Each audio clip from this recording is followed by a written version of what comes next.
Everybody, Tim the Hulk Brzakala here for another episode of Multiplex Loves Movies, episode number 11. We're kind of doing what we did last week, so if you didn't watch last week's episode, we are kind of becoming a movie news show. We're going to try that out, see what people think. The response to last week's episode was pretty good, so we're going to try it again this week. Returning from last week's episode is one Kaleb Koho. Kaleb, how you doing? Good. I just got back from seeing Clue. So this is going to be fun. This is going to be a fun time talking. Clue! Yes, absolutely. Clue! And then, returning to Multiplex Loves Movies, but not from last week, Kaleb Boatman. Yeah, every time I come on this show, it's a different show. First time it was a recap show, then it's just the generic version of Your List Sucks, and now it's a new show. I can't wait for next time when it's dedicated entirely to designing Nico's costume. That will never happen, let me tell you.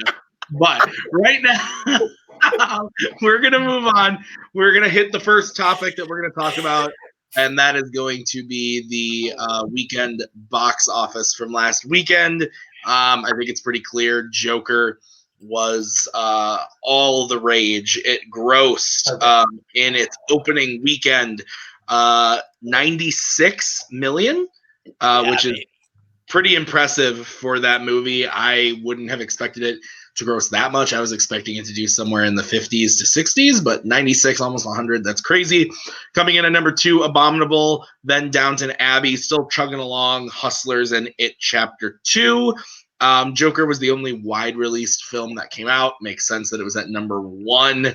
Boatman, let's start with you. Any surprises about the box office this weekend? Not really. Like, you kind of expect Joker to do well because it's really the big release that everyone was anticipating. I'm surprised it did so well in spite of the controversy. I think that's just because the movie is so good. Abominable being number 2 does not surprise me whatsoever because it wasn't a major release, but parents still need something to take their kids to. Downton Abbey, nothing else really surprises me here. Yeah, and the fact that Abominable only dropped 40% from last weekend, that's pretty impressive for a holdover like that for kids to go see. It makes sense. Koho, what about you? Biggest surprise, the wide release, re-release of Clue is not number 5. Should be on the top 5. Everyone needs to go see Clue. But Joker made about $100,000 less than Rocketman did in its entire run. Which they're comparable movies because they're both fantastic. So go watch both. Yeah, I mean that's true. How do we think this movie is going to do next weekend?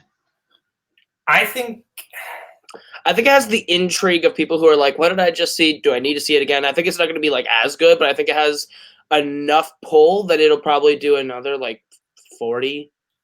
And like, so it'll drop over 50%. I think it drops over 50%, but I think 40 million in its second weekend is still like pretty good for a movie that had a lot of controversy behind it. Yeah, I think people don't know what to expect with this movie. So like the movie that it is, I think some people will kind of come back and some people just be like, oh man, that's not the movie that I wanted, because I think the marketing for this movie, not great because they're giving us a very different movie in the trailers and not what we actually got. I love what we actually got, but different movie. Yeah, I definitely agree. The cool guy also saying, Joker Brooklyn will definitely drop. It's inevitable that it will drop. But anyway, let's move on to our first main topic of today, and that is a topic that I have some personal vested interest in, and that is Martin Scorsese has some thoughts about MCU movies. So basically what happened was Martin Scorsese was being interviewed for his upcoming film, The Irishman, which, I am super, super excited for. I think most of us are pretty excited. So good. What? So good? The movie is going to be so good? The movie's going to be so good. It looks so good. I'm hyped. I'm super psyched for it. So basically, I'm going to pull up the quote here. This is what Scorsese had to say when asked about the MCU and superhero films in general, but specifically the MCU came up. He said, quote, "I don't see them. I tried, but that's not cinema. Honestly, the closest I can think of them, as well made as they are, with actors doing the best they can under the circumstances, is theme parks. It isn't the cinema of human beings trying to convey emotional, psychological experiences to another human being," end quote. So, here's my take. Martin Scorsese is my favorite director, but I would say my favorite franchise, like blockbuster franchise or just franchise in general, is the MCU. I don't know why we have to pick and choose. Like, I feel like there's people who are like, "Oh, Scorsese's right. Cinema is cinema, and the MCU is not cinema." And then there are people that, rightfully so, are very upset that he would say something like this. I think it makes sense that he would say something like this. He's a 76-year-old man. Like, he's the guy that made Mean Streets. Like, I don't think that guy is going to enjoy the MCU movies. The part where I take a little more issue is where he says, like, they don't convey human emotion or anything like that. That, I think, is just utterly false. There's many films in the MCU that I think are really good, really, really excellent human stories, even though they're about superhumans. So, Koho, we'll go to you first on this one. What did you think about Scorsese's comments on the MCU? I think it's really weird that he would say anything about superhero movies when he just, his company just made a comic book movie. I think that's really I feel like that could hurt the product that you just made a little bit, but at the same time, I mean, that's whatever. I mean, it's just he can have an opinion. He's one of the greatest directors of all time. But I disagree. Endgame made me feel all the feelings and conveyed all the human emotions. So I think that his statements in that regard are incorrect. But at the same time, he's entitled to his opinion. He's not one of us who is sits here online in a forum that complains about things people say. He's actually done the thing. So yeah. I think his opinion is more valid than ours, but at the same time, I think he's entitled to his opinion, and I disagree with his opinion. So. Boatman, you're probably the least superhero movie, big blockbuster movie fan we have in this community. You're one of the ones that doesn't appreciate them as much as we do. I would disagree with that a little. Okay, give us your thought. You don't like the big superhero movies. He's wearing Groot on his shirt. I am representing That's Groot. True. That's true. I like the movies that I like, and I just like the ones that I don't. I think there are some that are really good, and I think there are some that are kind of mediocre, and I think that's just where I tend to just have a bit of a lower tolerance for the mediocre ones than the ones that I find mediocre than I think some people do. But to kind of break down the whole thing, I think that everybody's a little freaking out about everything. I think I disagree with Scorsese. Out of the gate, I disagree with Scorsese. I think maybe he's probably only seen phase one, which if you're talking about phase one, I kind of sort of agree. I think there's still some good emotional moments in there, but they're not. Phase one doesn't get to stuff like Thor Ragnarok or Guardians of the Galaxy or Winter Soldier, where the MCU gets really experimental and fun and crazy with it. Phase one is set up to kind of just make this ground, build this ground, set up this universe. So ultimately, if he's just seen phase one, I kind of agree with him, but ultimately, he's having an opinion about movies that he hasn't really seen, and he admits that he hasn't really seen them. I think ultimately he's entitled to his opinion. I mean, he was asked about it in the interview, so he can say what he wants. Ultimately, it seems like we get one of these stories every week. We get, this person, Jodie Foster, Steven Spielberg, said something about superhero movies, and everybody loses their minds. And I'm just like, okay, somebody had an opinion on a movie. Why is this a giant story? Ultimately, I don't really care. Scorsese can have whatever opinion he wants as long as he makes The Irishman and keeps making good movies. Absolutely. I don't disagree. I think that what you said about like ultimately like he hasn't seen the movies, that's another part that's getting a lot of heat. Like someone like James Gunn responded and said, you know, like he tweeted about it and said, you know, I was there when Last Temptation of Christ came out and people were like rioting and getting angry and just upset that he would make such a movie, but they hadn't seen it, and now he's kind of doing the same thing to James Gunn's movie where he hasn't seen Guardians of the Galaxy but is judging it.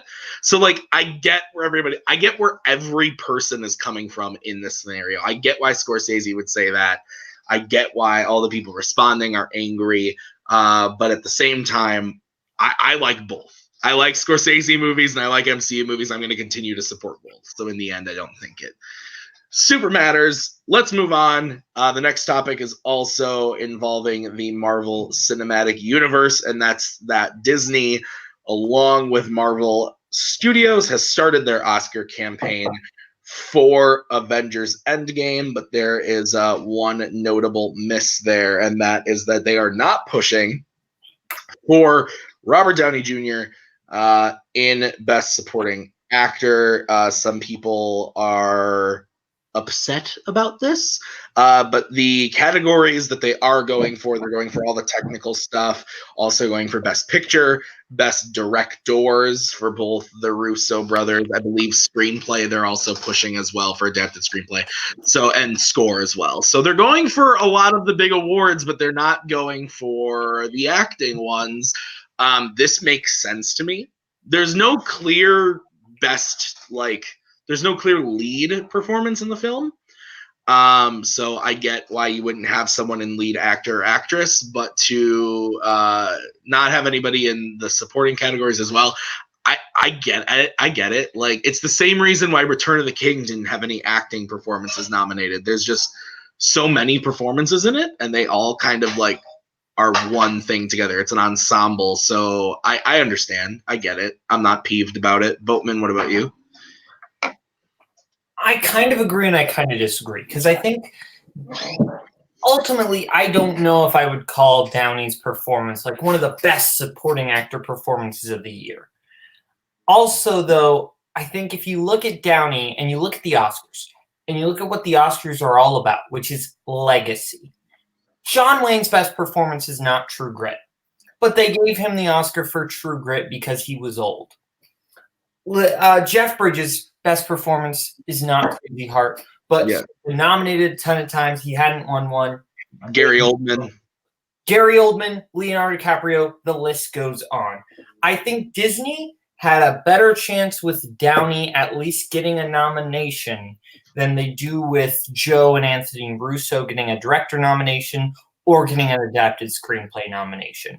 I'm not sure Downey would even get an acting nomination, but I think he has the best chance out of those three at least. I think there is a world in which Downey does get that supporting actor nomination if Disney would have pushed for it.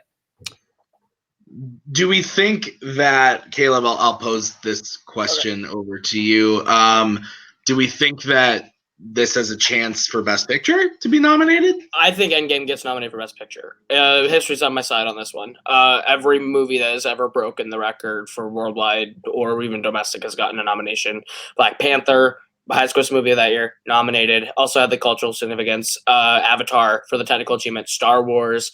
Endgame, it was a phenomenon. I think it'll get the Best Picture nomination. When I read through Downey's comments about it, he was the one who really was like, I don't want the push, but it sounded like they were talking about a Best Actor push because he cites Joaquin Phoenix as one of the reasons why he didn't want to get put in Best Actor, and that's what they were talking about putting him in.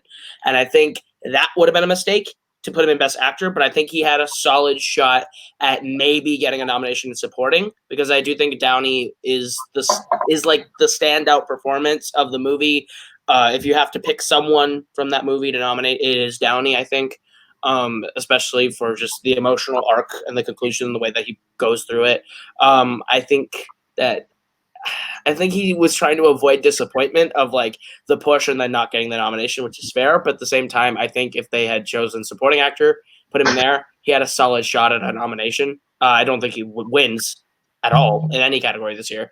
But I think the nomination is the win in that situation. So I think he is, like I said, Downey had the better shot of getting nominated than Marcus and McFeely for screenplay or the Russos for director. So, do we think that this movie even has a shot at winning any of these big awards at all? Any of them? Score, yes. I mean, score is always just a toss-up. I mean, it just depends. Black Panther won. I mean, also Black Panther's score I think is better than Endgame's. It's got more iconic sounds to it, but I also think Endgame's portal sequence is incredible. I think that piece alone is maybe the best singular piece of score I've heard this year is the portal sequence, but I think the score of Endgame alone deserves the nomination. I think it might even deserve the win. I think it's the best score I've heard this year. It's a great score.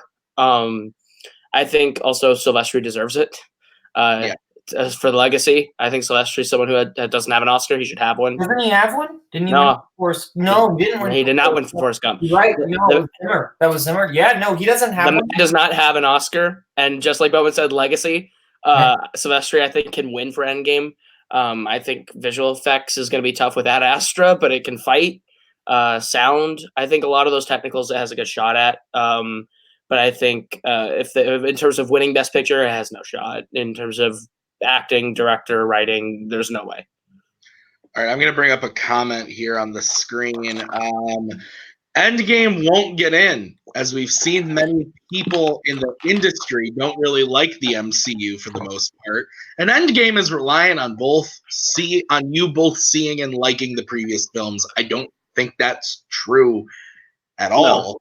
Cool guy. It enhances your experience if you've seen them all, but you don't need to have seen them all. Absolutely. I think that saying that many people in the industry don't like the MCU is stupid, because many people in the industry work in the MCU. How many actors has the MCU brought? How many writers? We are on 52 Oscar-nominated actors that actively work in the MCU. So my point is, I don't think that to say that most people or many people in the industry dislike it, I wouldn't say that. I say there's many people who are upset at the fact that the MCU and superhero movies are kind of the thing right now, in the same way that towards the end of like the Westerns, people were like, I'm sick of Westerns, let's get something else.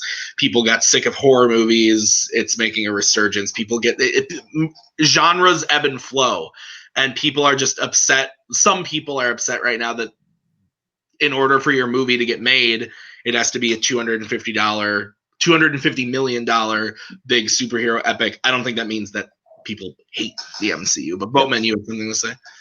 Well, yeah, I kind of agree and I kind of disagree, because I think Endgame needs the average person like Twitter push that Black Panther had. I think it needs that kind of social pressure to put in, and I think it can get that. But I think like ultimately Black Panther got that nomination, but it was partially because of the audience reaction and the audience kind of saying it, and the whole controversy with the best popular film thing. I agree. So I think Endgame needs that same kind of push. I'm not saying it can't get that push, but on its own, if there isn't that push, I don't think Endgame gets in. I think it already has that push. I mean, $357 million opening weekend speaks for the fact that all of America saw that movie at least 3 times opening weekend. The theater that I went to was sold out of every showing that day. The day tickets went out. Lines were around the block. Everyone saw Endgame. Everyone loved Endgame. I don't know a single person who walked out of Endgame and went, that was terrible. Like, I think there's a lot of people online that love this movie, and that when we really get into the Oscar conversation come November, December, are going to be screaming Endgame for Best Picture.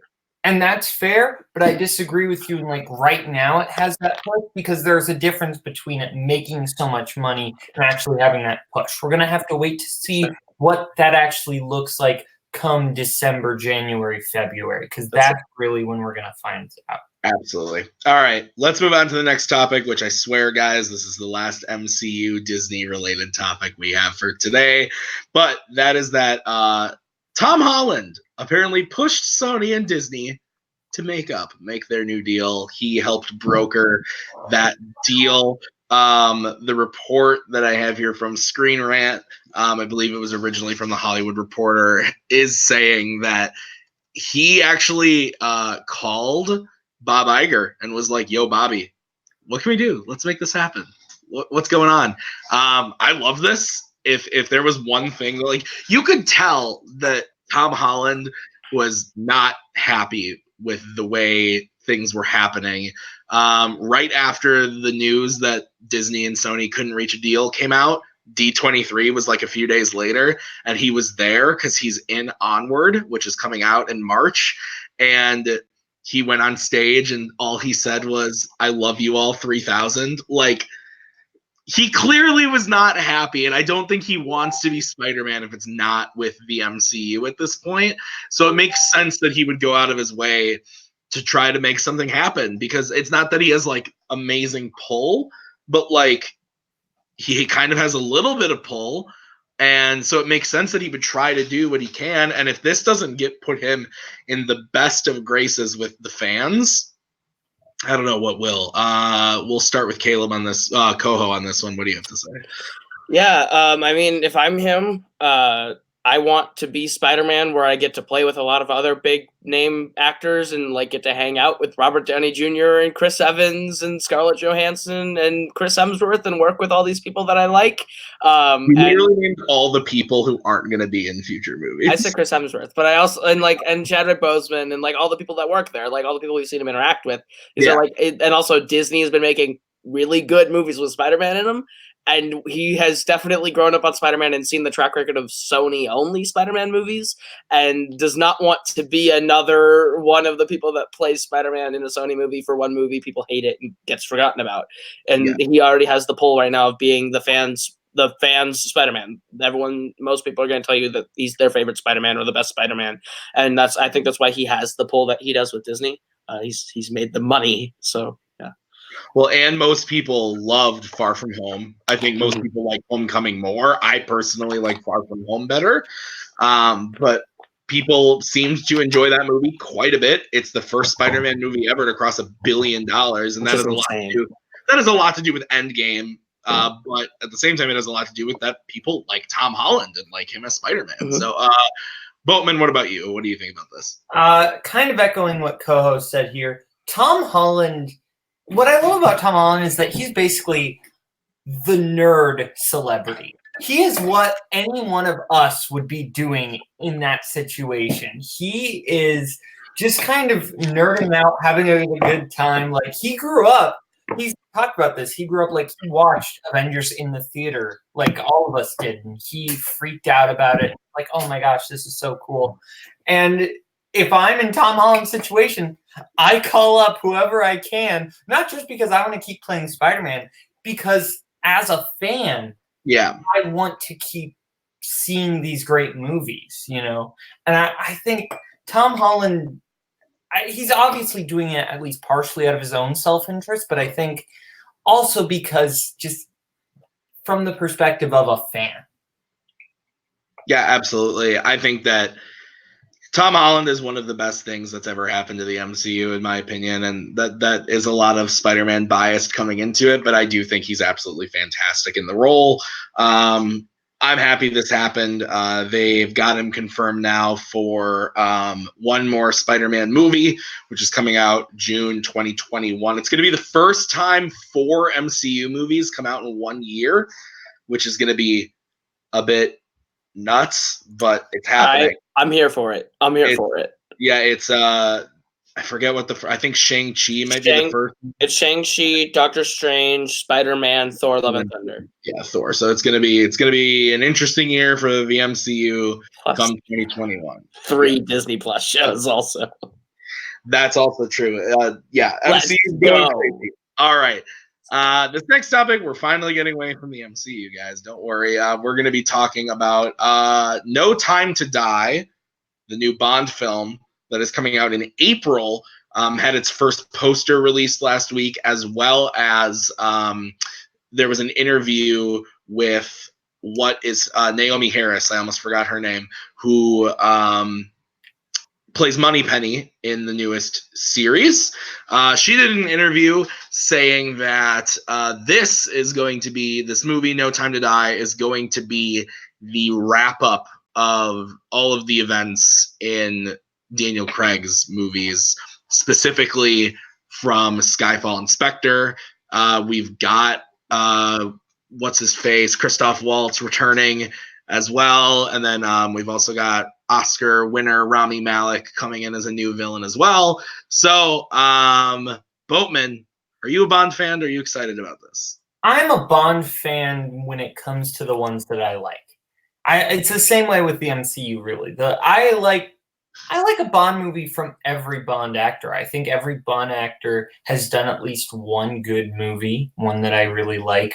So I think, that's something to say. I think I'm kind of running out of steam on Craig, if I'm being honest. Like, Spectre was such a disappointment. It feels like it's been almost 8 years since Skyfall. And the effect of Skyfall's wearing off. The most recent memory is Spectre, which was at the very least a disappointment. I don't think it was as much as any of us wanted. Even if you like the movie, I think everybody felt a little disappointed by it.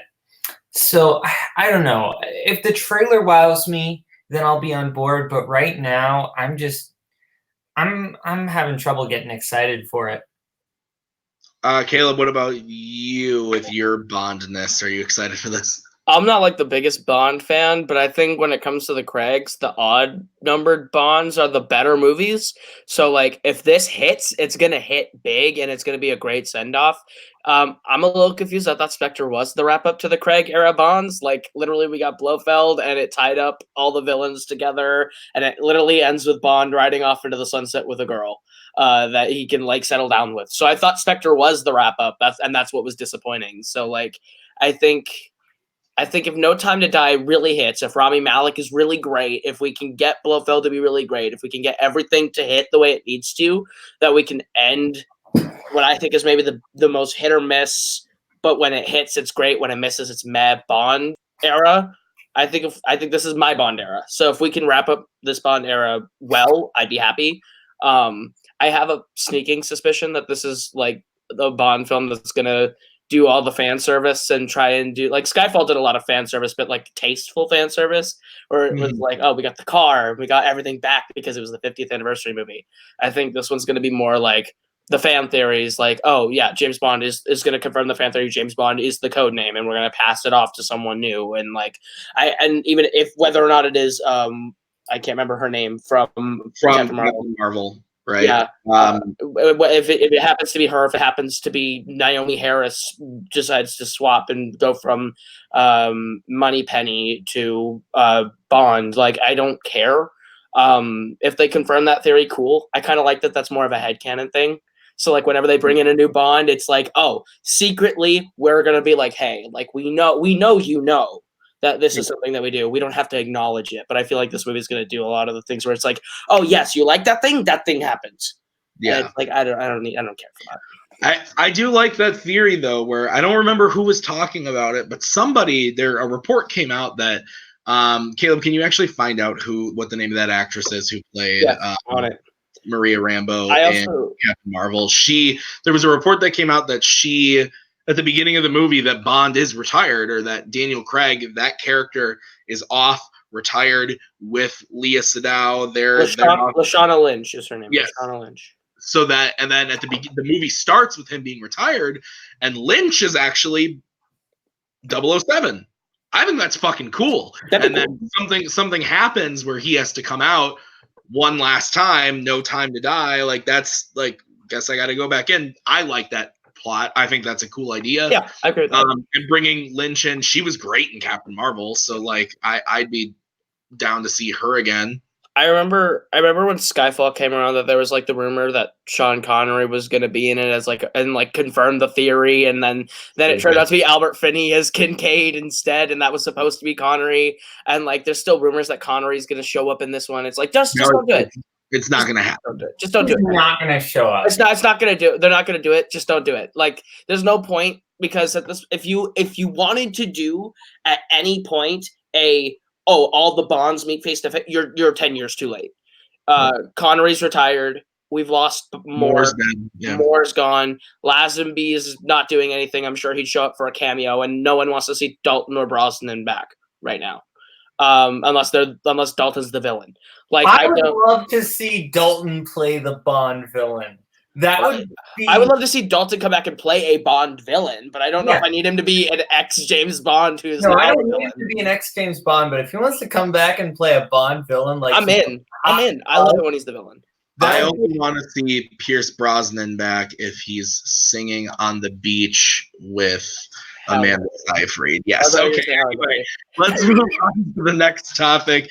That is going to be Matt Damon turned down Avatar, and it cost him millions. Ooh. So if you haven't heard about this story, it's actually really funny. So Matt Damon was offered the role of Jake Sully in 2009's Avatar for James Cameron. And at the time, he was in the middle of, I think, either shooting or doing something on Bourne Ultimatum. And so he couldn't do it because, like, if you know anything about Avatar, it came out in 2009, but they were shooting that thing in, like, 2005, 2006, which is around the time when he was doing Bourne. When Ultimatum came out in 2007, I want to say. So yeah, 2007 or 2006. Yeah, so they conflicted, and he couldn't do the movie. Well, part of the offer was that he would have gotten a percentage of ticket sales and a percentage of like money back. It wouldn't just be like a flat salary. So a lot of actors do this, where I'm pretty sure Johnny Depp did this on Pirates. I know Leonardo DiCaprio did this on Wolf of Wall Street. Where Downey has done it on the MCU movies. Yeah, so you can say like, okay, pay me $1 million to be in the movie, but then I get 2% of what comes back. And so that would have been his deal. And so I guess the way the story goes is that this is Damon's quote. So Jim offered me Avatar, and when he offered it to me, he goes, "Now listen, I don't need anybody. I don't need a name for this, a named actor. If you take this, if you don't take this, I'm going to find an unknown actor and give it to him because the movie doesn't really need you. But if you take the part, I'll give you 10%. So 10%." Of the money that came in, 10% of $2.8 billion. So the way that it ended up going too was that I guess Matt Damon was, I forget what the name of the movie is, Boatman, you probably know, but he wrote a movie with I think it's John Krasinski. What is the name of The Informant? No, it's not The Informant. It's crap. It's not in the article, but he wrote a movie with John Krasinski. I can't remember the name of the movie, but while they were writing it together, he basically, like, Damon told Krasinski this story, and Krasinski's like, wait, what? And like pulled up the numbers and did it and was like, you basically said no to $250 million or however much it was. What's that? $280 million is what he missed out on. So that's going to be yikes for me, dog. I think this story's hilarious. Boatman, what about you? I mean, ultimately, Damon's going to be fine. He's Matt Damon. My favorite part of this story is James Cameron swinging his big dick, being like, hey, I don't need you. If you want, you can have 10%. I don't care. I can take Taylor Nobody Kitsch, put him in the movie. It doesn't matter. I'm Sam Worthington, damn it. I don't need you, but I'm going to put Terminator Salvation in my movie because I fucking can. It's Sam Worthington. That's how much of an unknown that he was and still is. I thought it was Taylor Kitsch for a second. And now it's Sam Worthington. Taylor Kitsch is definitely not Sam Worthington.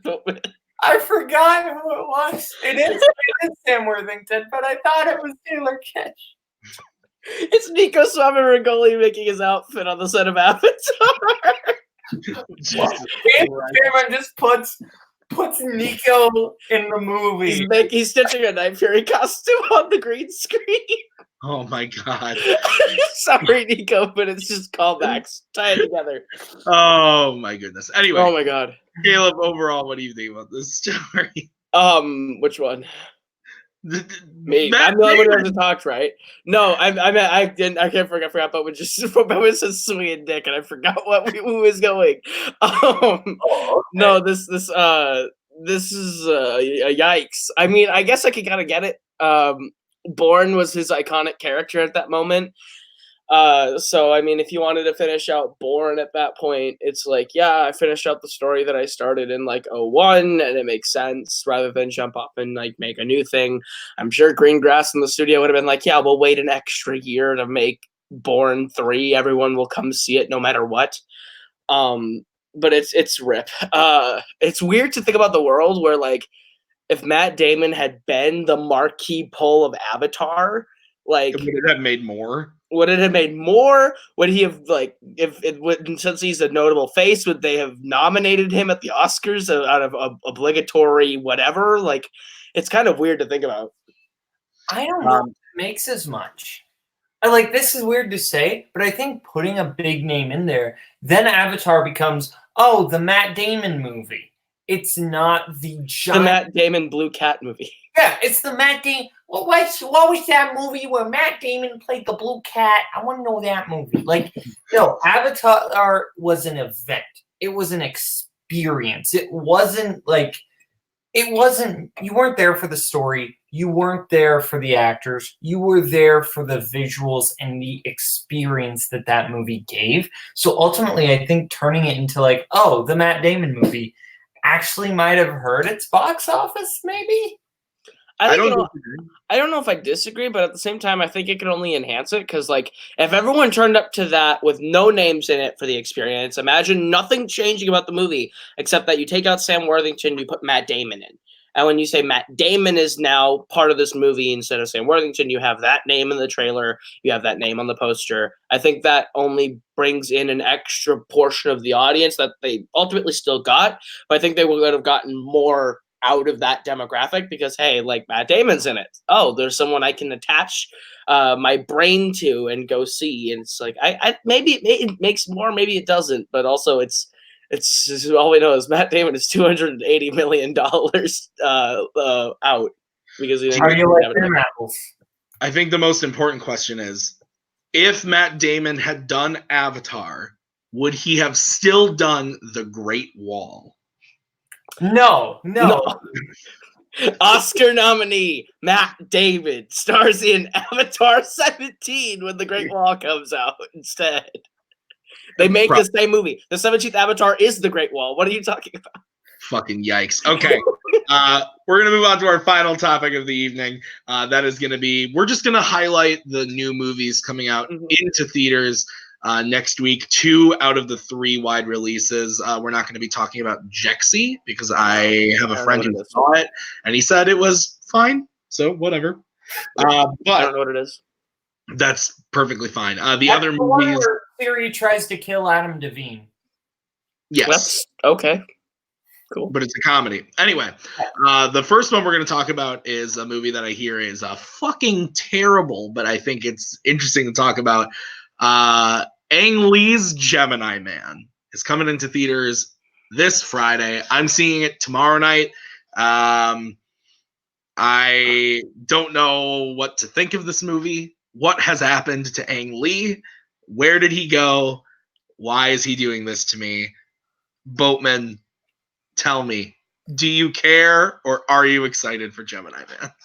I don't care, but I think I have a kind of big hot take.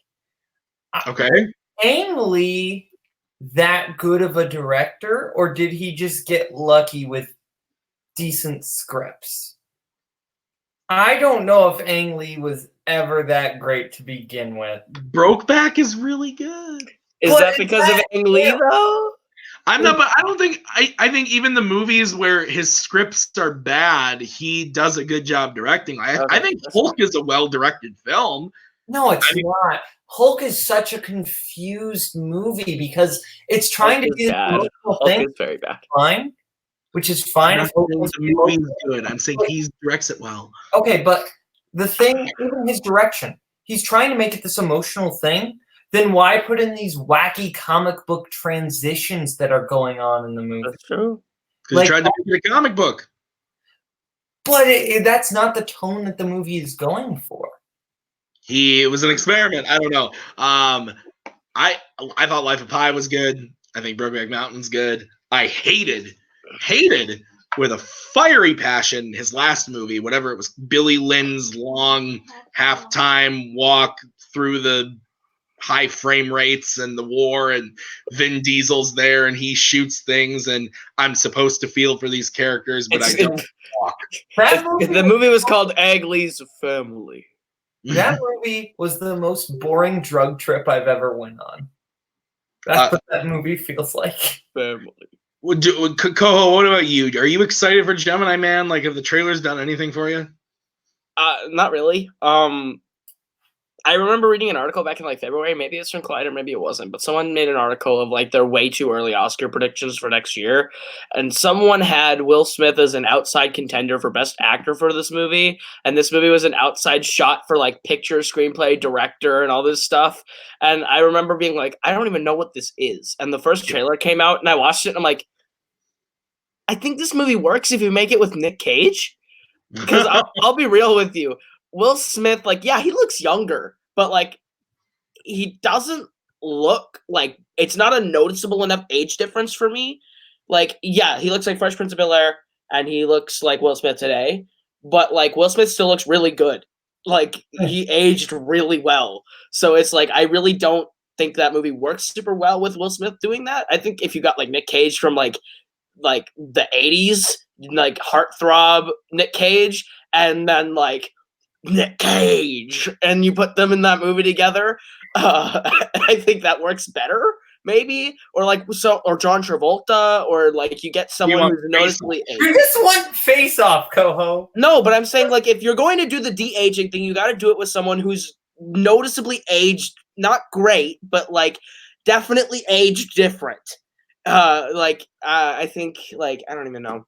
The visual effects are not the problem that I. They're not the problem, but it's like I think the like intrigue of that movie is the younger person, the younger version of the older person. And I think it doesn't really work with this. I remember when this movie was called Star Trek Nemesis.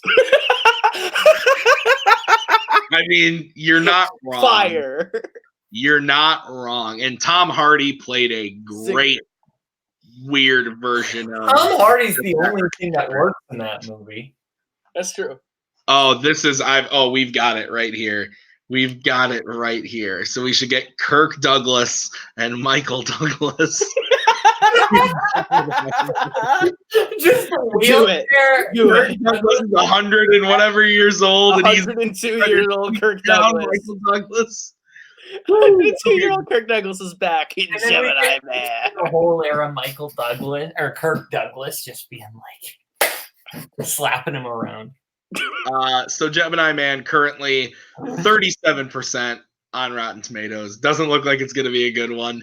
But like I said, I'm still going to check it out.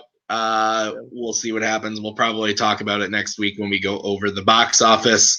But the other big movie coming out this weekend is The Addams Family, which is a new animated film. I believe it is being put out by... I want to say Universal? I thought it was Sony. Sony, you're right. It is Sony. It is 100% Sony. You are correct. I'm excited for this movie. I've liked the trailers for it. I don't know a lot about the Addams Family. Never saw the shows. I think I saw the first one with Angelica Houston. Pretty sure I saw the second one. I don't know. I don't remember anymore. But I know nothing about these characters really beyond that. So I think the movie looks cute. I'm excited to see it. Koho, what about you? I'm excited for this movie since like they announced it because like I like Addams Family and I never really watched the shows. I was more of a Munsters fan as a kid. Like my dad always showed me those old reruns, but like the Addams Family, like the movies were all right.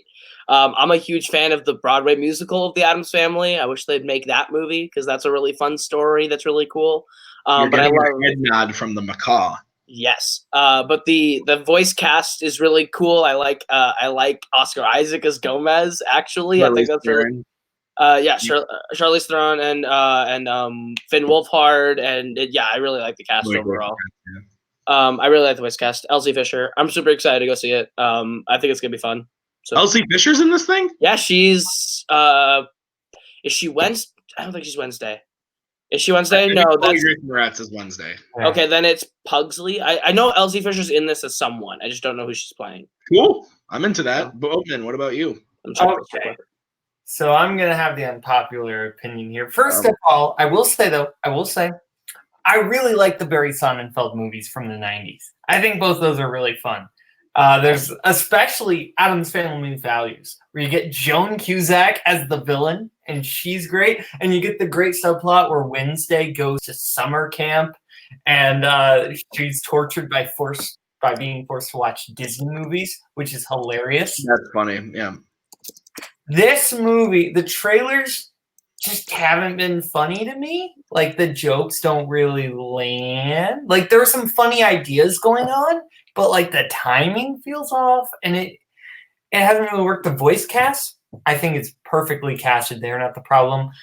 Tim, I am going to share my screen for a second. Okay, sounds good. Because look, you need to see the way the not Addams Family characters look. The way the characters who are not a part of the Addams Family in the animated film? Yeah, in the film. Oh. Look at these people. Oh. I mean, this is giving me nightmares. I think the point is because the entire animation style is the gothic creepy, like we don't look normal. And I think you're right. Maybe the humans should look more normal, but I think they kept the style consistent all the way through. And I don't know. But they look more terrifying than the actual Addams Family. Look, Boatman, I know you. Lady is going to eat me. If there isn't an animated movie with a spork trying to jump out of a moving RV, I know you're not interested. But come on, I won't let you. I won't let you. Roll yourself away. Okay. Well, guys, that's been the show. Thanks so much for watching. Thank you for hitting that like button and hitting subscribe. It's very helpful to us. Guys, do we have anything we want to plug? Starting with Lil Boatman. Pour one out for your brother Forky. God, Boatman's on fire today. I love it. Warzone, Multiplex. Next week, Sunday and Monday, we've got Tim. Your debut match is coming. And we've also got Team 2319 taking on Concept. That is coming on Sunday. Monday, Tim's debut against Richard Evans. And then Nazario and Thomasines play each other. And then the week after that, we get the championship of Brian going up against Jeremy. So I'm playing in 2 matches this weekend.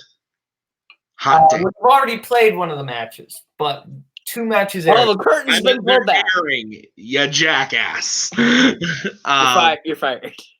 Nobody cares when the matches were recorded. I was trying to keep a level of professionalism.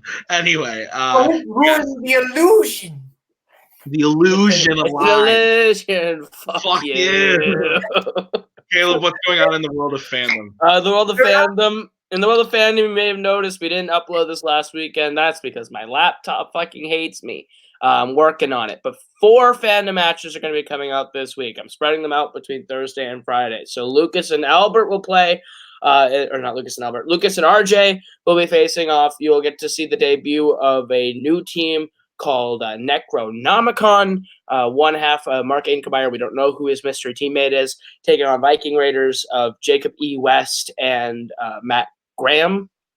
And then you also have also coming out this weekend, as I nonchalantly look at the schedule super quick to remember what comes out, Jacoby Bancroft is back taking on Zadia Smith, and a debut match between one Brandon Dunlap and a man you may have seen in Warzone already, Cameron the Conductor Holtzman, making his fandom debut as well. So all 4 matches come out this weekend. You don't want to miss them.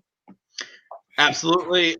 Also, every Wednesday, you can expect Cody and a panel doing Your List Sucks this week. Tomorrow, though, it is Nazario Montenegro hosting the show while they talk about movie villains, I believe. Horror movies. Horror movie movies. villains. Movie This week is villains horror last week. movies. Horror movies is this That's week. horror movies. Nazario, and don't worry. Yeah, Don't worry. I am going to back be on that there. one. I'm going to be there running the ship from behind the scenes. I will be putting your comments on screen. We are live. Tune in. Yeah, so that should be an interesting match. Rip to Forky, absolutely. You can also expect to Forky. Pour one out. You can also expect a new Nerdgasm match this week on Saturday. A new Nerdgasm match is happening on Saturday, so be on the lookout for that at 3 EST. I don't think I'm forgetting anything else, so be sure to hit like, hit subscribe, and I'll do all those things that you do when you watch the videos. Thanks as always for watching, guys, and until next time, have a good one. Dope.